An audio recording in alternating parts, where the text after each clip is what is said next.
فأبين أن يحملنها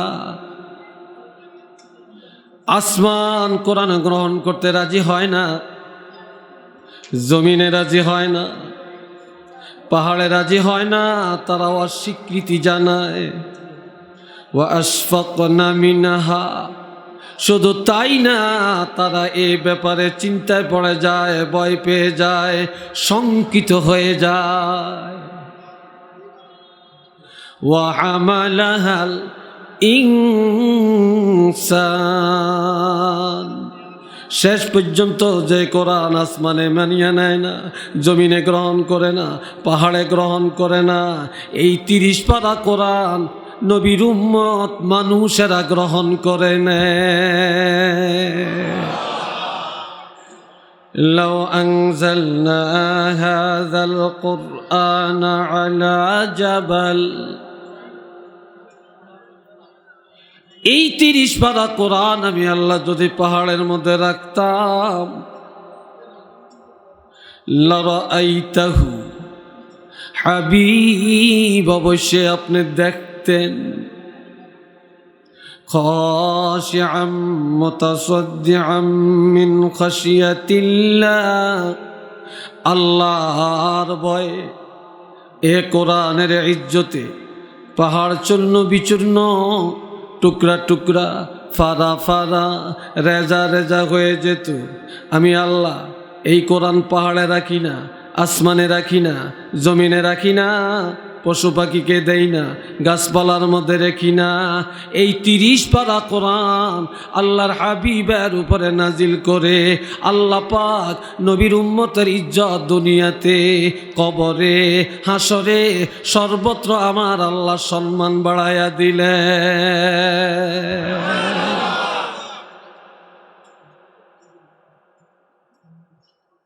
এখন আল্লাহ বলছেন, وَتِلْكَ الْأَمْثَالُ نَضْرِبُهَا لِلنَّاسِ لَعَلَّهُمْ يَتَفَكَّرُونَ।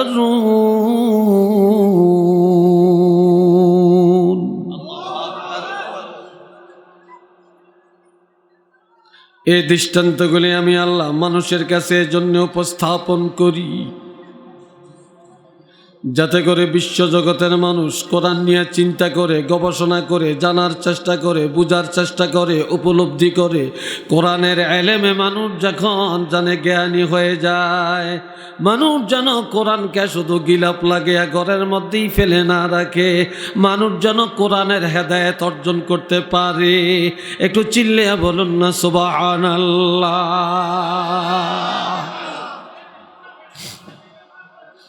قال رسول الله صلى الله عليه وسلم من كان يؤمن بالله واليوم الآخر فليكرم جاره وضيفه।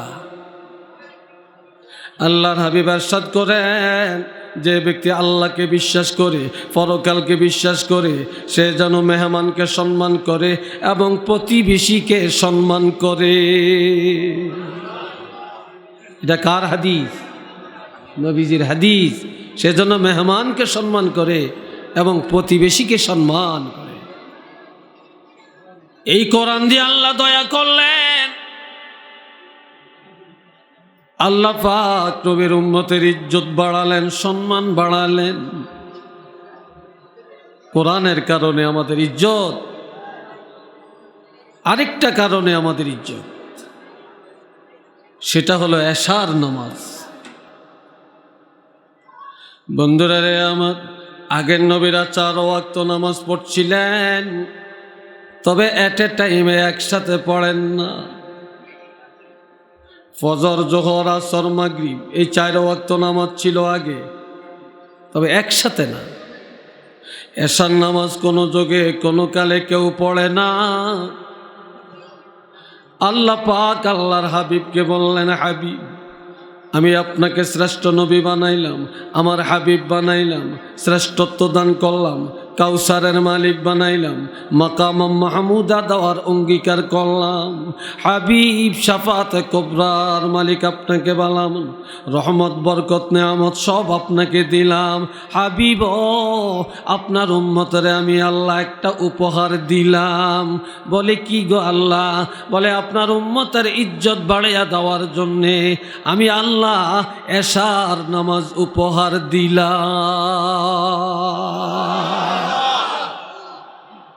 এটা আল্লাহ আমগরে উপহার দিছে। কি দিছেন? এটা হাদিয়া, হাদিয়া। এশার নামাজটা হাদিয়া। এই আগের নবীদের 4 ওয়াক্ত, আর আল্লাহ হাদিয়া দিছেন এশার নামাজ। এই কয় ওয়াক্ত হইছে? 5 ওয়াক্ত। এই এশার নামাজের কারণে আমাদের ইজ্জত, আমাদের সম্মান, বলেন না আলহামদুলিল্লাহ।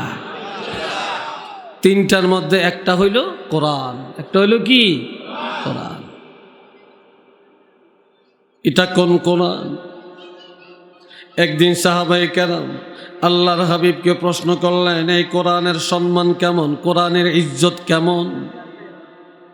নবী চুপ করে রইলেন, কোনো কথা বলেন না। এই যুগে তো ফতুয়ার চাইতে মুক্তি বেশি। এই কথা ঠিক কিনা? মেয়ে লোকও ফতুয়া দেয়, হইরাই ফকিরি করতে গেছে ফতুয়া দেয়। কি দেয়? ফতুয়া দেয়। রিক্সাওয়ালাও ফতুয়া দেয়, ইমাম সাহেবও ফতুয়া দেয়, মুয়াজ্জিনও ফতুয়া দেয়, মুফতি সাহেবও দেয়। কি ফতুয়া? এখন ফতুয়ার কোনো শেষ নেই। এখন রোগের তেনে ডাক্তার বেশি, ফতুয়ার চেনে মুফতি বেশি। কি বলেন? কথা ঠিক কিনা? ফতুয়ার কোনো শেষ নেই। আমার বড় ছেলেটা যখন তার 1-1.5 বছর বয়স, তখন জ্বর আসছে। জ্বর আসলে 2-3 দিন স্বাভাবিক থাকে। জ্বর আসলে বাচ্চারা কিছু খায় না। তো আমার মা ছিলেন, মা কোলে নিয়ে বসে রয়েছে। বাড়ির পাশের এক মহিলা আসছে। তো ওই আবার বর্ষায় 88 বন্যার সময় আব্বার কবরটা ভেঙে গেছে, বন্যার পানি চলে গেছে। আমি নিজে একটু মাটি দিয়া সমান করে এরপরে এসে গোসল টোসল করে জোহরের নামাজ পড়ে খাওয়া দাওয়া করে আমি কোথায় জানি গেছিলাম। তো এসে বলে যে এগো চাচি আম্মা, আপনার নাতির এই অবস্থা কেন? কে গেছে 3-4 দিন জ্বর, কিছু খায় না। আপনাকে মালান সাহেব কোথায়? কর আব্বার কবরটা পড়ে গেছিল, এই জন্য কবরটা মাটি দিয়া পুরাইয়া কোন দিকে জানি গেছে। কত ঘরে আইসা মিলাদ শরীফ পড়াইছিনি? কয় না। কয় হায় গো, এরা কি ঘুমুনি মালান সাহেব হইছে? এরা জানে টানে না কিছু। মুরব্বীকে কবরও মাটি দিয়া করো আয়া মিলাদ না হড়াইলে এই ঘরে হলাইনে জ্বর কোনো সহজে কমে না। কেমন ফতুয়া লাগিয়ে দিছে। অন মা তো নাতি তো, ঠিক না? তো এরা তো সরল মানুষ। আমি বাড়িতে এসে আর কয় এই দিঘায় কি ব্যাপারটা কে যে শুদ্ধি আরেক রকম। কয় যে তোর আব্বার কবরও মাটি দিছ, ঘর আয়া দোয়া ফড়াইছ, তাই গেলে কিতে হয়েছে? কে বলছে? এই বেকুব, সব কথা কি কিতা? একজনের টুপি মাথার দেয়, নামাজ পড়ে না। আরেকজনের নামাজ পড়ে, টুপি মাথার দেয় না। তো মানুষে কয় টুপি মাথায় দেয় একজন, নামাজ পড়ে আরেকজন। বুঝছেন নি কথাটা? হেরা কয় হুজুরা কোন কিতাব হয়েছে, লাগে যেন এইতে কয়েক মন কিতাব পড়িয়েছে। ঠিক না কথাটা? আরে কিতাব পড়িয়ে যদি এই কইতো তাহলেও মনটারে বোঝানো যাইত। বাবাজিরা আমার, একজন নেতা, একজন মন্ত্রী যখন এলাকায় আসে, মানুষের অভাব পড়ে না, গাড়ি ঘোড়ার অভাব পড়ে না, পুলিশ আর্মি বিডিআরের অভাব পড়ে না, নারী পুরুষের অভাব পড়ে না। কিন্তু এমন কথা কেউ বলতে পারবে না একজন নেতা, একজন মন্ত্রী এই 5 গ্রামে আসার কারণে 5 গ্রামের কবরের আযাব মাফ হয়ে গেছে। এই কথা কেউ বলতে পারবেন? একটু চিল্লিয়া বলেন। মাটির উপরের উন্নয়ন হইতে পারে, মাটির নিচে সাইরানারও লাভ নেই। কিন্তু আমার নবী বলেছেন, ইন্নাল আলেমা আও মুতাআল্লিমা নিশ্চিত একজন আলেম অথবা কোনো একজন তালিবুল ইলম ইজা মাদ্রা আলা কারিয়া, কোনো একটা গ্রামে দিয়ে যদি হেঁটে যায়, অবস্থান করে, ইউরফাউ আনহু আযাবুল কবর ইলা আরবাঈনা ইয়াওমা, আল্লাহর হাবিব বলেন ওই এলাকার কবরের আযাব আমার আল্লাহ 40 দিনের জন্য ক্ষমা করে দেয়। আল্লাহু আকবার বলেন না। এটা কি কোনো ব্যক্তির কারণে না কোরআনের কারণে?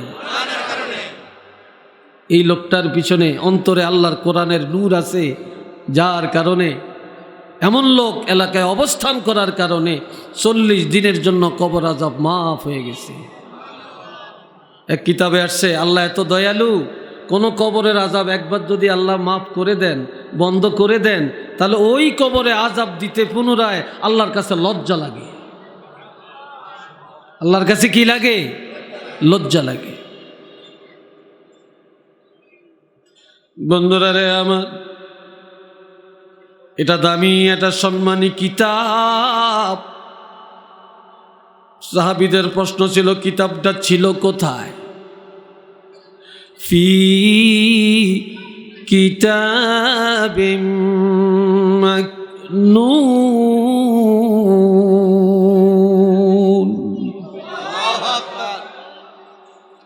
আমার আল্লাহ বলেন এটা গোপন ভান্ডারের কিতাব।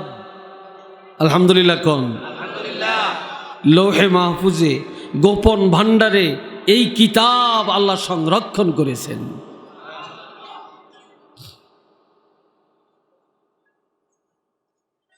এই দুনিয়ায় বর্তমানে জাহেলের দুশ্মন বেশি না আলেমের বেশি? আরো জোরে কোন? আর একটু চিল্লিয়া বলেন, ইসলামের দুশ্মন বেশি না বান্ধব বেশি? দুশ্মন বেশি। পারে আর ইসলাম তো উড়িয়ে দিতে চায়, ঠিক কি না? আমাদের সংবিধান কি? কোরআন। আমাদের ধর্ম কি? আসেনি। এটা জোরে কর না, আমাদের ইসলাম আসেনি, আমাদের কোরআন আসেনি, আমরা আসিনি, মসজিদ আসেনি, মাদ্রাসা আসেনি, আজান আসেনি, একামত আসেনি, মুরাইদ্দা শয়তান আসেনি। তো জোরে কন, আরো জোরে কন। দেখেন আল্লাহ উড়াইতে সময় লাগে না, লামাইতে সময় লাগে না। কালকে দেখছি নিজের হাতে জামা ইস্তারি করতে আছে, আর কইতে আছে আর দ্বারে কেউ নেই, আর জামা ডইলে দেয় অন্য কেউ নেই। একটু নাউজুবিল্লাহ কন।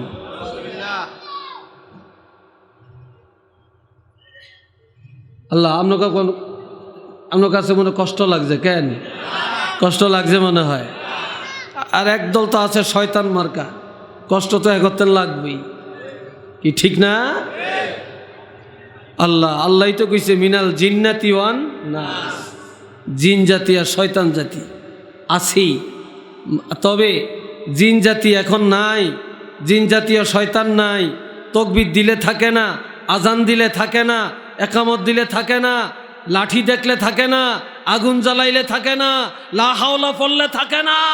আর মানুষ নবী শয়তানকে 30 পারা কোরআন যদি তাবিজ বানায়া গলায় ঝুলিয়ে দেয়, তারপরেও এই 5 গ্রামের তেন সরাইতেন পারতেন না। এই কথা ঠিক নেই? এই মানুষরূপী শয়তান সমাজের ক্ষতি, রাষ্ট্রের ক্ষতি, ইসলামের ক্ষতি, দলের ক্ষতি, সব ক্ষতি তার কারণে। কি ভাই কথা ঠিক না?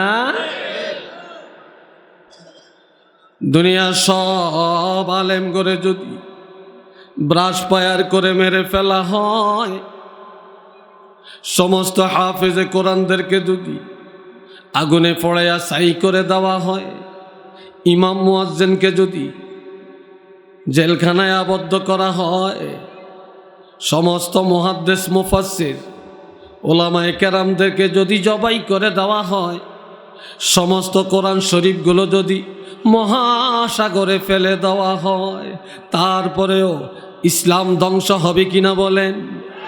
কোরআন ধ্বংস হবে কিনা বলেন? আমার ভাইয়েরা, কেননা আমার আল্লাহ বলছেন ইন্না নাহনু নাজ্জালনা যিকরা ওয়া ইন্না লাহু লাহাফিজুন। কোরআন নাজিল করেছি আমি আল্লাহ, হেফাজত করব আমি আল্লাহ। শুধু কোরআনের হেফাজত আমি আল্লাহ করব না, এই কোরআনকে যারা সম্মান করে, কোরআনের হেদায়েত যারা অর্জন করে, কোরআনের নূর যারা অর্জন করে, তাদের হেফাজতের জিম্মাদার হলাম আমি আল্লাহ। উচ্চ আওয়াজে বলেন না সুবহানাল্লাহ। সেই কোরআনের পক্ষে আমরা আছি কি নাই?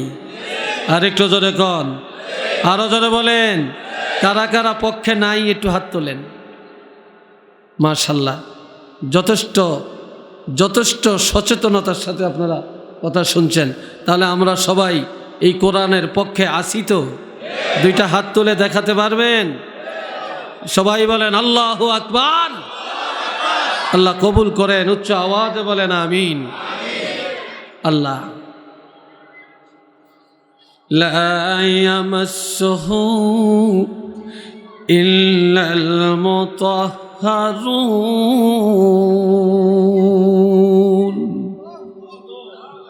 এটা এমন কিতাব, যেই কিতাব পবিত্রতা ছাড়া ধরা যায় না। এ তো মারহাবা কন। এই কিতাব ধরতে হলে পবিত্রতা লাগবে কি না? ইমানি পবিত্রতা লাগবে, দৈহিক পবিত্রতা লাগবে, জেসমি পবিত্রতা লাগবে, অজু লাগবে, গোসল লাগবে। আর সবচেয়ে বড় পবিত্রতা হলো ইমানের পবিত্রতা লাগবে। সুবহানাল্লাহ কোন আল্লাহ। কারণ যেই কোরআনে জাতিকে পবিত্র করে, সমাজকে পবিত্র করে, দেশকে পবিত্র করে, সংসদকে পবিত্র করে, এই কোরআন ধরতে হলে পবিত্রতা লাগবে, ঠিক না? বন্ধুরা আমার খেয়াল করেন, আজ আমরা কোরআনের কথা বলি, কত সুন্দর করে আপনারা শোনেন। স্টেজ থেকে নামলে আমাদেরকে কত মানুষ বাহা দেয়, হুজুর খুব ভালো কইছে, ঠিক না? কিন্তু আমার নবীজি এই কোরআন পায়া কোনদিন এত সুন্দর চেয়ারে বসে দাওয়াত দিতে পারেন না। আমার নবী এত চমৎকার স্টেজে বসে, এত চমৎকার প্যান্ডেলের ভিতরে, এত বড় ডিজিটাল মাইক সামনে রেখে কোনদিন কোরআনের কথা বলতে পারেন না। নবী কোরআন পেয়ে মানুষের কাছে গিয়া গিয়া কোরআনের কথা বলেন। ইহুদির কাছে গিয়া, নাসারার কাছে গিয়া, কাফেরের কাছে গিয়া, মুনাফিকের কাছে গিয়ে নবীজি কোরআনের দাওয়াত দেন। দুই একজনে মেনে নেয়, আর অধিকাংশে দুশ্মনী করে। কেউ বলে পাগল, কেউ বলে দোকাবাজ, কেউ মারে পাথর, আবার কেউ পাগল বলে দৌড়ায়। নবীজি নামাজে দাঁড়াইয়া গেলে পিছন দিক থেকে এসে আমার নবীর পিঠের মধ্যে পশুর নানি বুনি মারে, এমনকি গলার মধ্যে রশি লাগায়া মক্কার জমিনে ফেলে দেয়। একটু নাউজুবিল্লাহ বলতেন না? আর একটু জোরে বলতেন না? নবীর মনে কষ্ট, নবীর মনে কি কষ্ট। এত সুন্দর দাওয়াত দিলাম, এত সুন্দর কোরআনের হক কথা বললাম, আর কাফের বেঈমান মুনাফিকরা এইভাবেই দুশ্মনী শুরু করলো। এ সময় বাইতুল্লাহ হেলান দিয়ে নবীজি চোখের পানি মোবারক ছেড়ে ছেড়ে কান্দে। নবীর মনের যন্ত্রণার খবর জানেন কে? আমাদের মনের খবর জানেন কে? আল্লাহ। আমার আল্লাহ বলে, জিবরাইল রে যা, আমার বন্ধুকে জিজ্ঞাসা করো কান্নার কারণটা কি, কান্নার কারণটা কি। নবী বলেন, আমি কেন কান্দি আমার আল্লাহ ভালো করেই জানেন। জিবরাইল আমিন বলে, হুজুর আমি তো জানি না, একটু বলেন, একটু বলেন। তখন আমার নবী বললেন, আমি কোরআনের দাওয়াত দিতে গেলাম, মানুষ আমাকে পাগল বলে, বানোয়াট বলে, মিথ্যাবাদী বলে, দোকাবাজ বলে, জঙ্গিবাদ বলে, কাজে আমার এটা সহ্য হয় না, মনের কষ্টে আমি কাঁদি। এমনকি তাফসীরে আসছে কিছু সময়ের জন্য রাসূল দাওয়াতি কাজটা বন্ধ করে রেখেছিলেন। আমার আল্লাহ বলেন, কিতাবুন উনজিলা ইলাইকা ফালা ইয়াকুন ফি সাদরিকা হারাজ। এই কিতাব হাবিব আমি আল্লাহর কাউকে দেই না, শুধুমাত্র কেবলমাত্র আপনাকেই দেওয়া হলো। তবে এই কিতাবের আলোকে দাওয়াত দেওয়ার ক্ষেত্রে আপনার অন্তরে সংকীর্ণতা রাখা উচিত নয়। মনে ঘাবড়াবেন না, চিন্তা করবেন না, মনে কষ্ট রাখবেন না, দাওয়াতি দায়িত্ব বন্ধ করে দিবেন না। আগের নবীরা কষ্ট করেছে, গালমন্দ শুনেছে, মাইর খেয়েছে, আপনাকেও কষ্ট করা লাগবে। তবে আপনি দাওয়াত দেন, লিতুনজিরা বিহি, এই কিতাবের আলোকে মানুষকে ভয় দেখাতে থাকেন। তবে একটা কথা জেনে রাখবেন, আপনার হাতে হেদায়েতের জিম্মাদারি ছেড়ে দেই না, হেদায়েতের মালিক আপনাকে বানাই না। আপনি মানুষকে কোরআনের হক কথা বলেন, হেদায়েতের মালিক হলাম আমি আল্লাহ। আল্লাহু আকবার কোন। হেদায়েত কার হাতে? আরেকটু চিল্লিয়ে বলেন, কোন নবীর হাতে হেদায়েত আছে? কোন ওলি আল্লাহর হাতে আছে? আরো জোরে বলেন, আল্লাহ হেদায়েতের মালিক।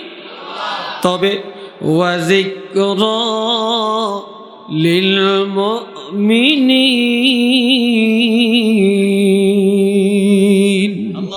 আমার আল্লাহ বলেন এই কোরআন মোমেনের জন্য উপদেশ, কোনো বেঈমানের জন্য উপদেশ নাই।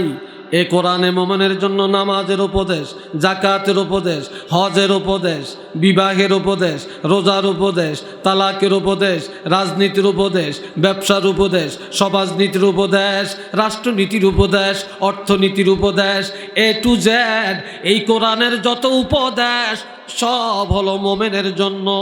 উচ্চ আওয়াজে বলেন না সুবহানাল্লাহ।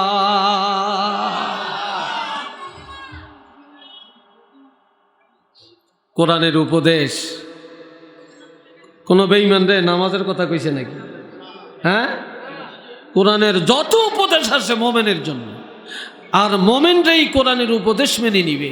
সুবহানাল্লাহ বলেন।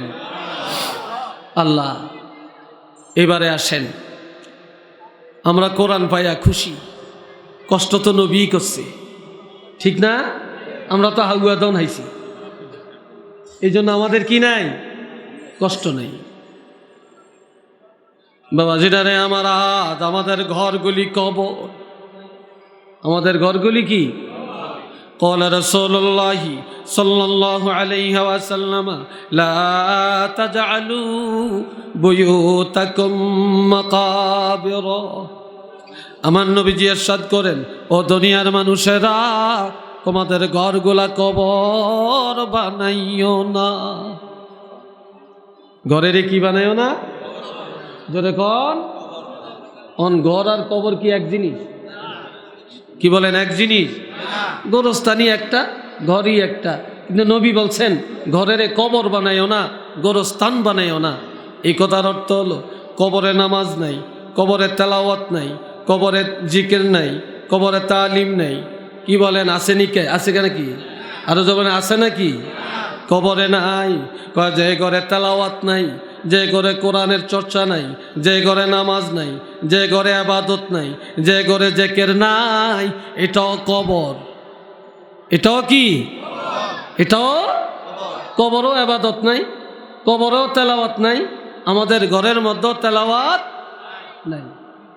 কিন্তু কোরআন আছে, তেলাওয়াত নাই। কোরআন তেলাওয়াত কাজা, নামাজ কাজা, রোজা কাজা, কিন্তু আমাদের দেশের মহিলাদের স্টার জলসা কাজা হয় না। কি কথা ঠিক না? স্টার জলসা কাজা হয় না। আর কোরআন পড়ব কতক্ষণ?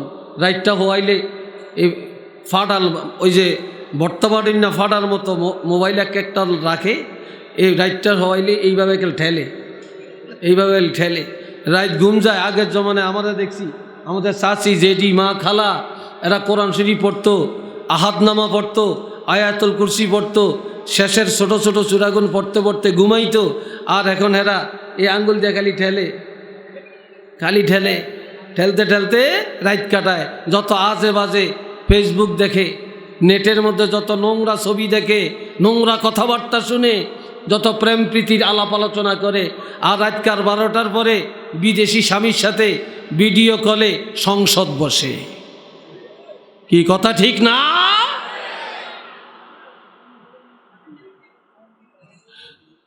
ইন্না শাইতানা ইয়ানফিরু মিনাল বাইতিল্লাযী তাকরাউ ফীহিল কুরআন।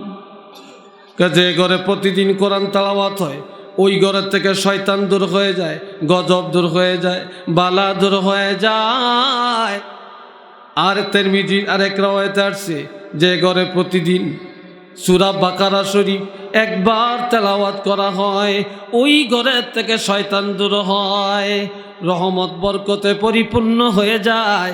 ওই ঘরের মধ্যে স্বামী স্ত্রী এবং পরস্পরের মধ্যে মোহব্বত পয়দা হয়ে যায়। একটু চিল্লে বলুন না সুবহানাল্লাহ।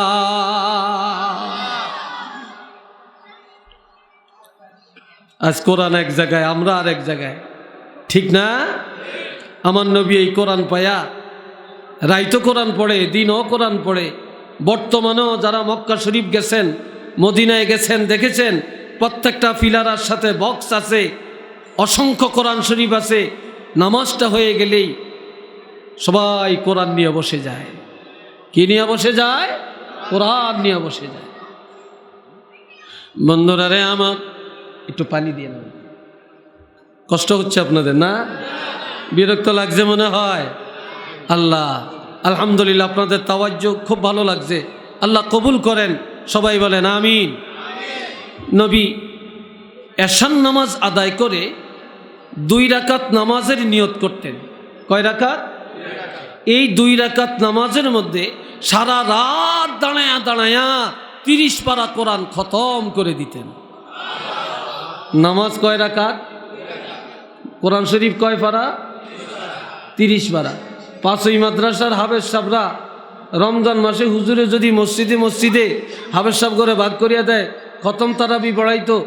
আর ছাত্রদেরও ট্রায়াল হবে, অভিজ্ঞতা হবে, আপনাদের তো তারাবি হবে। কিন্তু একদল মানুষ পিছনে তারাবি পড়তে চায় না। এই প্রথম 2 দিন 3 দিন মসজিদও আঁটে না। এরপরে 3-4 দিন গেলে এই যাইতে যাইতে এক কাতার, এরপরে 10-12 জন। তো যদি জিগে কোথায় নামাজ পড়ে, ওই যে হেই মসজিদ যে সূরা তারাবি হড়ে, সূরা এখলাস দিয়া নামাজ পড়ে, হেই মসজিদ ব্যাগ যে হুরিয়া গেছে। কি কথা ঠিক না? বাইতুল্লাহ শরীফ 20 রাকাত তারাবি নামাজ, মদিনা মুনাব্বারায় 20 রাকাত তারাবি নামাজ আমি পড়ছি। 2.5 ঘন্টা সময় লাগে।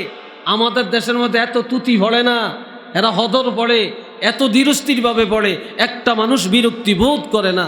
এরপরে আবার আধা ঘন্টা একটু রেস্ট, মানুষ একটু হাজত সারে, কেউ টুকটাক কিছু খায়। এরপরে আবার কিয়ামুল লাইল 12 রাকাত শুরু হয়। এইভাবে সারা রাত শেষ হয়ে যায়। সেহরি খাওয়ার সময় হয়, সেহরি খায়, এরপরে ফজর নামাজ পড়ে, এরপরে একটু আরাম করে ঘুমায়। কিন্তু সারা রাত ইবাদতের মধ্যে কাটিয়ে দেয়। এটাকেই বলে কিয়ামুল লাইল।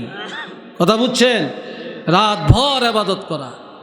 আর আমরা কতক্ষণ দোকানে যাইয়াম, হায় হায়, কতক্ষণ অমুক জায়গায় যাম, নাটক দেখাম, টেলিভিশন দেখাম, খবর শুনাম, রাজনীতির মাঠে যাইয়াম, পাগল। মসজিদে গেলে যেন ক্ষেত্র হয়ে যায়। কতক্ষণ মসজিদ থেকে বাড়িব। শুক্রবারে দেখা যায় ক্ষেত্রওয়ালা মুসল্লি কীরকম আছে, 2 রাকাত পড়িয়া ইমাম সাহেব সালামটা ফিরাইতে দেরি, ক্ষেত্র হয়ে যায়, পাগল হয়ে যায়। মসজিদ থেকে বাড়িত গলাটা ফাটিয়া লাইতেছে, ইমাম সাহেব সুন্নতটা ভরিয়া যান। কার ডাইলে কার কথা শুনি। আর যেদিন দেখে একটু জিলাপির ফলটা আছে, সেদিন একটু বেশি থাকে। কি কথা ঠিক না? সেদিন একটু বেশি থাকে। আমার নবীজি সারা রাত দাঁড়ায়া দাঁড়ায়া কোরআন খতম করে দেন। রাত্রিবেলায় নবীজির আরাম নাই। আবার দিনের বেলায় নবীজি মানুষের কাছে গিয়া কোরআনের কথা বলে। মানুষ ইহুদি নাসারা আমার নবীর কথাবার্তা শুনে, নবীর ভদ্রতা, নম্রতা, আচার ব্যবহার দেখে এত বেশি মুগ্ধ হয়ে পড়ে যে আল্লাহর হাবিবের উপরে ঈমান আনবে। এই 30 পারা কোরআন তারা মানিয়ে নিবে, সিদ্ধান্ত নিতে থাকে। আরো আসতে কোন। আচ্ছা কনসেন, এই 5 গ্রামের ইজ্জত নষ্ট করে নেলাই মানুষ কোগার দরকার? জোরে কর না, কয়জন? এই বাড়ির ইজ্জত নষ্ট করে নিলে মেয়ে লোক কয়জন লাগবে? হাজীগঞ্জ থানার ইজ্জত নষ্ট করানোর জন্য কয়জন লাগবে? চাঁদপুর ডিস্ট্রিক্টের ইজ্জত মারানোলে কয়জন লাগবে? মুসলমান জাতির ইজ্জত মারার জন্য কয়জন লাগবে? একজনই তো যথেষ্ট। এইটার এ কানা হইলেও সারব, ল্যাংলা হইলেও সারব। কি ভাই ঠিক না? ল্যাংলা হইলেও সারব। আবু লাহাবের স্ত্রী উম্মে জামিলা, এ মেয়ে লোকটা আল্লাহর হাবিব দাওয়াত দিয়ে আসলে পিছন দিক থেকে যায় ফেতনা লাগায়, বেজাল লাগায়, ফতুয়াবাজি করে। কয় মুহাম্মদ কি খবর নিয়ে আসছে, কি জন্য এসেছে? বলে মুহাম্মদ এক আল্লাহর কথা বলে, মুহাম্মদ রাসূল এর রিসালাতের দাওয়াত দেয়, আর সুন্দর একখানা কিতাবের কথা বলে। তোমরা কি বলেছো? আমাদের কাছে ভালো লাগছে, দাওয়াত আমরা গ্রহণ করে নিয়েছি, আমরা সিদ্ধান্ত নিয়েছি এই মুহাম্মদরে নবী মেনে নিব, মুহাম্মদের এক আল্লাহর উপর ঈমান আনবো, আর মুসলমানের সংবিধান 30 পারা কোরআন মানিয়ে নিব। মেয়ে লোকটাকে এই সাবধান, কি কয়? সাবধান, মুহাম্মদের নবী মানা যাবে না। নাউজুবিল্লাহ বলেন না, আর একটু চিল্লায়া। মুহাম্মদের কোরআন মানা যাবে না বলে কারণ, বলে মুহাম্মদের আদর্শের মধ্যে আরাম নাই, শান্তি নাই, এই কোরআনের মধ্যে শান্তি নাই, এই কোরআনে অশান্তি। নাউজুবিল্লাহ কন, আরো আসতে কন, সবাই মুখ খুলে বলেন। এবার আপনারা বলেন, নবী আসছে শান্তির জন্য না অশান্তির জন্য? কোরআন পাঠাইছেন আল্লাহ আরামের জন্য না ব্যারামের জন্য? কোরআনের মধ্যে শান্তি আছে না অশান্তি আছে? আজ দুনিয়াতে শান্তি আসেনি? চিল্লিয়া বলেন কেন নাই? কোরআন হইল এক জায়গায়, আমরা হলাম আরেক জায়গায়। নবীর আদর্শ এক জায়গায়, আমরা হলাম আরেক জায়গায়। এই জন্য শান্তিও নাই, নাই নাই, কোথাও নাই। একটু চিল্লিয়া বলেন না নাউজুবিল্লাহ। তো এই মানসি জিগায়, তুমি একটা মহিলা মানুষ, কিভাবে বুঝতে পারলা যে কোরআনে শান্তি নাই? সে একটা ইস্যু ধরিয়া বইয়ে দিস, মুহাম্মদের ঘরের পাশে আমার ঘর।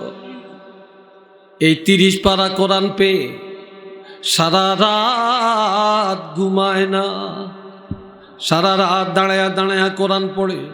সুতরাং সারা রাত ঘুম যেতে পারে না, দিনেও আরাম নাই, রাত্রেও আরাম নাই। তোমরা যদি মুহাম্মদের নবী মানো, মুহাম্মদের কোরআন মানো, সারা রাত দাঁড়ায়া দাঁড়ায়া কোরআন পড়া লাগবে। তোমাদের চোখে জীবনে আর ঘুম চোখে দেখবে না, দিনেও আরাম করতে পারবে না, রাত্রেও পারবে না। যে কোরআন মানিয়ে নিলে, যে নবীনে মানিয়ে নিলে ঘুম যাওয়া যায় না। এটা শান্তির কোরআন না, এটা অশান্তির কোরআন। একটু চিল্লিয়া বলেন নাউজুবিল্লাহ। এই সাইলটা কে দিছে?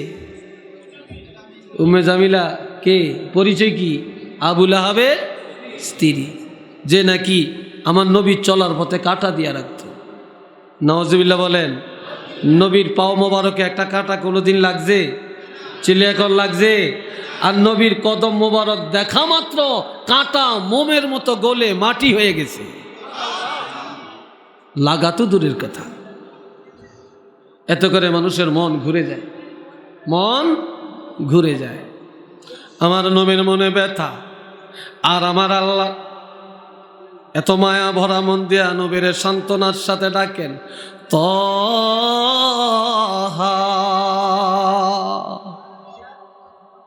হে আমার বন্ধু, হে আমার বন্ধু। আমার আল্লাহ বলেন ইয়াসিন,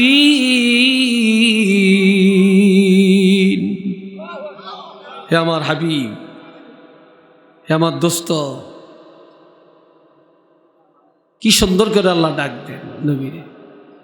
আমার আল্লাহ বলেন, ইয়া আইয়ুহাল মুজাম্মিল, এ কম্বল আবৃত নবী। এটা রহস্যের ডাক।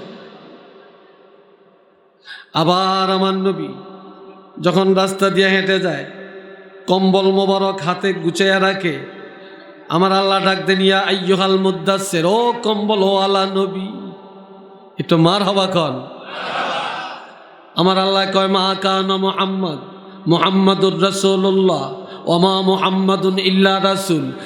আল্লাহ এভাবে সম্মানের সাথে নবীকে স্মরণ করেন, অসম্মানের সাথে নাম ধরে ধরে কখনো নবীরে ডাকে না। উচ্চ আওয়াজে বলেন না আলহামদুলিল্লাহ। আল্লাহ নবীরে সম্মান করছিনি? চিল্লিয়ে বলেন। এখন আল্লাহ কয়, তহা, হে আমার বন্ধু, মা আনজালনা আলাইকাল কুরআনা লিতাশকা। হাবিব, আমি আপনাকে কষ্ট দেওয়ার জন্য কোরআন পাঠাই না, অশান্তির জন্য কোরআন দেই না। আমি কোরআন দিছি আরামের জন্য, কোরআন দিছি শান্তির জন্য। কোরআন শান্তির বাণী, আপনাকে পাঠাইছি শান্তি স্থাপনের জন্য, অশান্তির জন্য আপনাকে দুনিয়াতে পাঠাই না। এখন থেকে সারা রাত দাঁড়ায়া দাঁড়ায়া কোরআন পড়বেন না, সারা রাত আবাদত করবেন না। কিছু সময় আবাদত করেন, কিছু সময় আপনি আরাম করেন। আবার দিনের বেলায় কিছু সময় আরাম করেন, কিছু সময় দাওয়াতি কাজ করেন, যাতে করে বেঈমানের মুখে চুনকালি লাগে, তারা যেন জানতে পারে, সারা জগৎ যেন বুঝতে পারে এই 30 পারা কোরআনের মধ্যে শান্তি আছে। আরেকটু আস্তে কর। কোরআনে শান্তি না অশান্তি? চিল্লিয়া কন। এখন ওই মেয়ে লোকটা একটা মিছিল বাইর করছে, ওই মিছিলের সামনে দিয়ে আসে উম্মে জামিলা মিছিলের সামনে, আর পুরুষেরা পিছনে। মানি না, মানি না, মুহাম্মদের কোরআন মানি না, মানি না, মানি না, অশান্তির ইসলাম মানি না, এভাবে স্লোগান দেয়। নাউজুবিল্লাহ কোন না। সেই উম্মে জামিলার আমল থেকে শুরু হয়, যে কোনো মিছিলের সামনে দিয়া মহিলারা আগে থাকবে, পুরুষেরা পিছে থাকবে। যেটা এখনো চলছে, যেটা উম্মে জামিলারে অনুসরণ করা হচ্ছে, কিন্তু আমার নবীর সুন্নতের অনুসরণ নাই। একটু চিল্লিয়া বললেন না নাউযুবিল্লাহ। এখন আল্লাহ ফিনিশিং দিলেন, ইল্লা তাযকিরাতাল লিমান ইয়াখশা। তবে জেনে রাখবেন, যাদের অন্তরে আল্লাহর ভয় আছে, তাকওয়া যাদের মধ্যে আছে, ইমানের মধ্যে যাদের মধ্যে আছে, আল্লাহকে যারা ভয় করে, একমাত্র তারাই আপনাকে মানিয়ে নিবে, তারাই কোরআনের উপদেশ মানিয়ে নিবে। উচ্চ আওয়াজে বলেন না সুবহানাল্লাহ। আল্লাহ, কষ্ট হইতেছে আপনাদের না? বিরক্ত লাগছে? আল্লাহ, এবার আমার আল্লাহ বলেন, বিসমিল্লাহির রহমানির রহিম, যালিকাল কিতাবু লা রাইবা ফি। এই কোরআনে সন্দেহ আছে? চিল্লে এখন ভুল আছে? আরো জোরে বলেন নাই। এই হুদাল্লিল মুত্তাকিন, এই কোরআনে মুত্তাকিনের জন্য হেদায়েত। হেদায়েতের অর্থ হলো বিধান, হেদায়েতের অর্থ মত, হেদায়েতের অর্থ পথ। এই কোরআনে মোমেনের জন্য বিধান আছে, আইন বিভাগ আছে। আছে কি না? আরো যারা বলেন আছে কি না? নামাজের বিধান আছে কি না? হজের বিধান আছে কি না? জাকাতের বিধান আছে কি না? পর্দার বিধান আছে কি না? স্বামীর খেদমতের বিধান আছে কি না? খেত খামারের কথা আছে কি না? ব্যবসার কথা আছে কি না? রাজনীতির কথা কোরআনে আছে কি না? আরো জোরে বলেন আছে কি না? এই জন্য আমার আল্লাহ বলেন, হুদাল্লিল মুত্তাকিন। এটা মুত্তাকিনের জন্য এই কোরআনে আছে হেদায়েত। আর মুত্তাকিন ইমানদারের সর্বোচ্চ লকব। ইমানদারের সর্বোচ্চ লকব হলো সকল ইমানদারেরা মুত্তাকিন। এটা ইমানদারের একটা উপাধি, এটা সর্বোচ্চ উপাধি। বলেন না আলহামদুলিল্লাহ। আর একবার মক্কা শরীফ 1 রাকাত নামাজ পড়লে কয় রাকাতের সওয়াব? জোরে কন। কেন? মক্কার জমিনে নবী আগমন করছেন, মক্কাতে সর্বপ্রথম কোরআন নাজিল হইছে। কথা ঠিক কিনা? মক্কা শরীফের দাম আল্লাহ বাড়াইছে, মদিনা শরীফ এক রাকাতে কত রাকাতের সওয়াব? একটু জোরে কন। কেন? মদিনা শরীফ নবীর রওজা, মদিনায় যাওয়ার পরে আল্লাহ কোরআন নাজিল করেন, যার কারণে মদিনা মুনাব্বারার ইজ্জত আল্লাহ বাড়াইয়া দেন। ঠিক কিনা? মক্কা শরীফ একটা পাহাড় আছে গারে হেরা, নাম কি? ওই পাহাড়ে আমার নবী মোরাকাবা করছেন।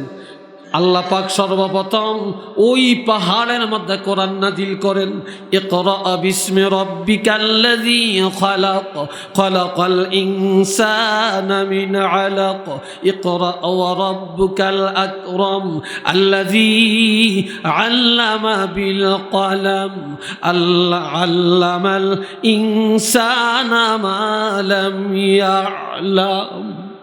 এই আয়াতগুলো সর্বপ্রথম সেখানে নাজিল হয়। আর আমার নবী বলছেন, এখন থেকে এই পাহাড়কে আর গারে হেরা বলা যাবে না, যাবে না। কেননা কোরআন হলো সবচেয়ে বড় নূর। কোরআনের এক নাম নূর, এক নাম কি? নূর। সুতরাং এটা নূরের পাহাড়, যাকে বলে জাবালে নূর, এটা নূরের পাহাড়। এখন থেকে আর গারে হেরা বলা যাবে না। এই পাহাড়ের নাম নূরের পাহাড় হয়ে গেল।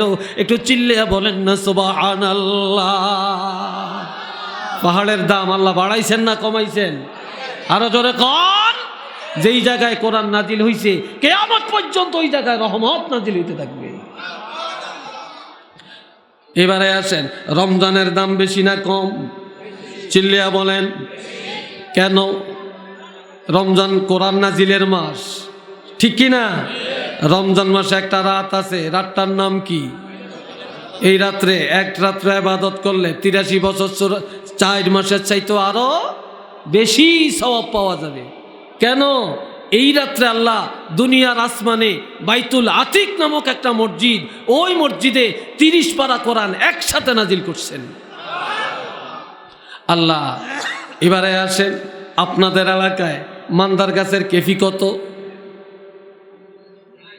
কেউ যদি কয় এই কাঠুরিয়া গাছ কিনুন না, আমাকে বাগানো মান্দার গাছ আছে, কিনতে যাইয়েন, সেলি দিয়ে ফিরবেন। কি কথা ঠিক না? আচ্ছা, তারপরে যদি একটা মোটা তাজার কি মান্দার গাছ কেটে আপনি যদি মিলে নিয়ে যান, তক্তা বানান যাইবনি? ওই যাইতো না কেন? যাবে। ওই তক্তা দিয়া যদি কোরআনের রেহাল বানান যাবে কিনা? আর জোরে কন। আর 5ই মাদ্রাসার ছাত্ররা যদি এই মান্দার গাছের রেহালের মধ্যে কোরআন রাখিয়া পড়ে, ওই রেহালের চুমা খাবেন কিনা? মাথায় রাখবেন কিনা? কান্দা রাখবেন কিনা? ফুটবল খেলাইবেন কিনা? না না। এবার আপনারা বলেন, মান্দার গাছের কারণে দাম বেড়ে গেল না, আল্লাহর কোরআনের কারণে দাম বেড়ে গেল? ঠিক না? লঙ্কলত কাপড়, মার্কিন কাপড় কেউ গায়ে দেয় না? দেয়। একবার গরিব মানুষ হইলে কাফনের কাপড় বানায়। কিন্তু আমার ভাইয়েরা, আপনি যদি বাজারে যায়া 1 গজ মার্কিন কাপড় অথবা লঙ্কলত কাপড় কিনিয়া কোরআনের গিলাপ বানান, এই গিলাপের সম্মান বাড়বে না কমবে? আর একটু জোরে বলেন, আরো জোরে বলেন। যদি এই কোরআনের দ্বারা মক্কা শরীফের দাম বাড়তে পারে, মদিনার দাম বাড়তে পারে, পাহাড়ের দাম বাড়তে পারে, যদি এই কোরআনে রমজান মাসের দাম বাড়তে পারে, রাত্রের দাম বাড়তে পারে, রেহালের দাম বাড়তে পারে, কাপড়ের দাম বাড়তে পারে, ও ভাইরা আমার আপনার সন্তান যদি কোরআনওয়ালা হয়, আমি আপনি যদি কোরআনওয়ালা হই, কোরআনের হেদায়েত যদি আমরা অর্জন করি, দুনিয়া আখিরাতে সব জায়গায় আমাদের ইজ্জত বাড়বে না কমবে? কারা কারা মনে করেন ইজ্জত বাড়বে? একটু আল্লাহরে দেখান। সবাই বলেন আল্লাহু আকবার। এই কোরআনের পক্ষে আমরা আসি তো? থাকবেন তো? কোরআনের ছাত্রদেরকে, সন্তানদেরকে নাইনাতকুর এদেরকে মাদ্রাসায় দেন, আল্লাহর কোরআনের সাথে সম্পর্ক রাখেন, ইজ্জত আল্লাহ সব জায়গায় বাড়াবেন। আল্লাহ আমাদেরকে এই কথাগুলোর উপরে আমল করার তৌফিক দান করেন। সবাই বলেন আমিন। আর একবার বলেন আমিন।